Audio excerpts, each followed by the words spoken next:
নমস্কাৰ এই মুহূৰ্তত এক ভয়ংকৰ খবৰ মুকলি হৈ আহিছে। বছৰৰ অন্তিমটো সপ্তাহত এক ভয়ংকৰ বিমান দুৰ্ঘটনাই জোকাৰি গৈছে সমগ্ৰ অসমৰ লগতে দেশ। এই মুহূৰ্তৰ সৰ্বাতোতকৈ ভয়াৱহ খবৰ, কিয়নো 175জন যাত্ৰী কঢ়িয়াই নিয়া বিমান এই মুহূৰ্তত দুৰ্ঘটনাগ্ৰস্ত হৈছে। শেষ হৈ গৈছে 175জন যাত্ৰীৰ জীৱন। এই মুহূৰ্তৰ বছৰৰ অন্তিমটো সপ্তাহত এক ভয়ানক বিমান দুৰ্ঘটনা দেখিবলৈ পোৱা গৈছে। এই মুহূৰ্তৰ সৰ্বাতোতকৈ ডাঙৰ ব্ৰেকিং নিউজ, কিয়নো আমাৰ হাতত খবৰ আহি পৰা অনুসৰি 175জন যাত্ৰী কঢ়িয়াই নিয়া বিমান দুৰ্ঘটনাগ্ৰস্ত হয়। ইতিমধ্যে অৱতৰণৰ সময়তে এই বিমান দুৰ্ঘটনা সংঘটিত হয় বুলি আমাৰ হাতত খবৰ আহি পৰিছে। আৰু দুৰ্ঘটনাত থিতাতে 29জন যাত্ৰীৰ মৃত্যু হৈছে। আৰু মোয়ান আন্তঃৰাষ্ট্ৰীয় বিমানবন্দৰত এই অঘটন সংঘটিত হোৱা বুলি জানিব পৰা যায়। অৱতৰণৰ সময়ত বিজুতি ঘটি নিয়ন্ত্ৰণ হেৰুৱাই বিমানত ভয়ংকৰ বিস্ফোৰণ ঘটে। আৰু এই বিস্ফোৰণত যিহেতু 175জন যাত্ৰী আছিল এই বিমানত, আৰু তাৰে 29জন যাত্ৰী থিতাতে মৃত্যু হয় আৰু বাকীসকলৰ অৱস্থা এতিয়াও সংকটজনক আছে, কিয়নো বিমান অৱতৰণৰ সময়তে বিজুতি ঘটি এই দুৰ্ঘটনা সংঘটিত হৈছে বুলি জানিব পৰা গৈছে। এই মুহূৰ্তত শিহৰণকাৰী ঘটনা দেখিবলৈ পোৱা গৈছে এইখন দেশত। পাছৰ খবৰটো নতুন বছৰ আৰু ইতিমধ্যে প্ৰথম দিনটোৰ পৰা সলনি হ'ব বহু নিয়ম, প্ৰভাৱ পৰিব আপোনাৰ জীৱনত।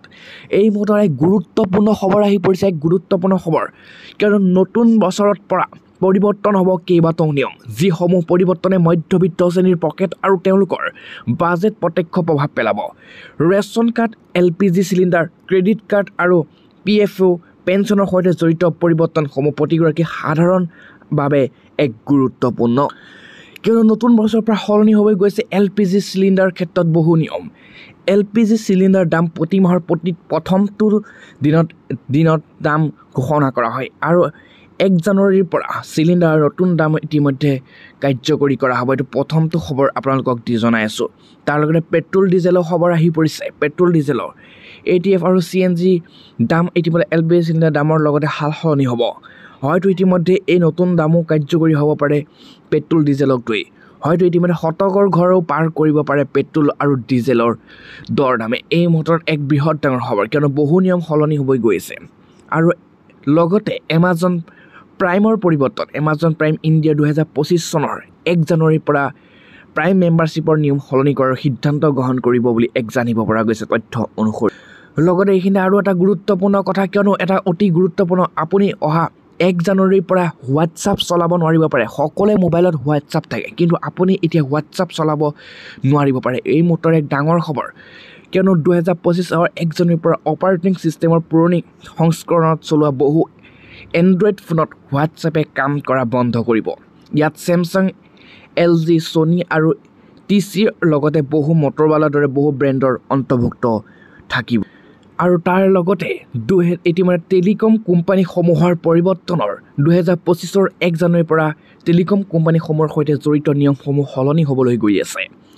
নতুন নিয়ম অনুসৰি কোম্পানীসমূহে অপ্টিকেল ফাইবাৰৰ আৰু নতুন মোবাইল টাৱাৰ স্থাপনৰ ওপৰত অধিক গুৰুত্ব দিব লাগিব বুলি উল্লেখ কৰা হৈছে।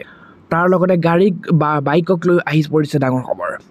ইতিমধ্যে এই মুহূৰ্তত দাম বৃদ্ধিৰ ডাঙৰ খবৰ। নতুন বছৰ আগমনৰ লগে লগে গাড়ীৰ দামো বৃদ্ধি পাব পাৰে। দেশৰ একাংশ গুৰুত্বপূৰ্ণ গাড়ীৰ কোম্পানীয়ে নিজৰ গাড়ীৰ দাম বৃদ্ধি কৰাৰ কথা ঘোষণা কৰিছে। মাৰুতি চুজুকি, মাৰ্চিডিজ বেঞ্জ আৰু BMW, Audi, Hyundai, মহিন্দ্ৰাৰ দৰে গাড়ী কোম্পানীয়ে নিজৰ গাড়ীৰ দাম বৃদ্ধি কৰিব। এই কোম্পানীসমূহে গাড়ীৰ মূল্য 3% পৰ্যন্ত বৃদ্ধি কৰিব পাৰে।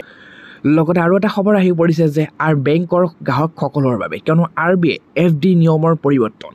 ভাৰতীয় ৰিজাৰ্ভ বেংকে 1 জানুৱাৰীৰ পৰা NBFC আৰু HFCৰ দৰে ফিক্সড ডিপজিট নীতি সলনি কৰিব। ইয়াৰ জনসাধাৰণৰ পৰা জমা ধন লোৱাৰ নিয়ম, তৰল সম্পদ ৰখাৰ শতকৰা হাৰ আৰু জমা বীমাৰ নিয়ম সলনি কৰাৰ প্ৰক্ৰিয়া অন্তৰ্ভুক্ত কৰা হৈছে বুলিও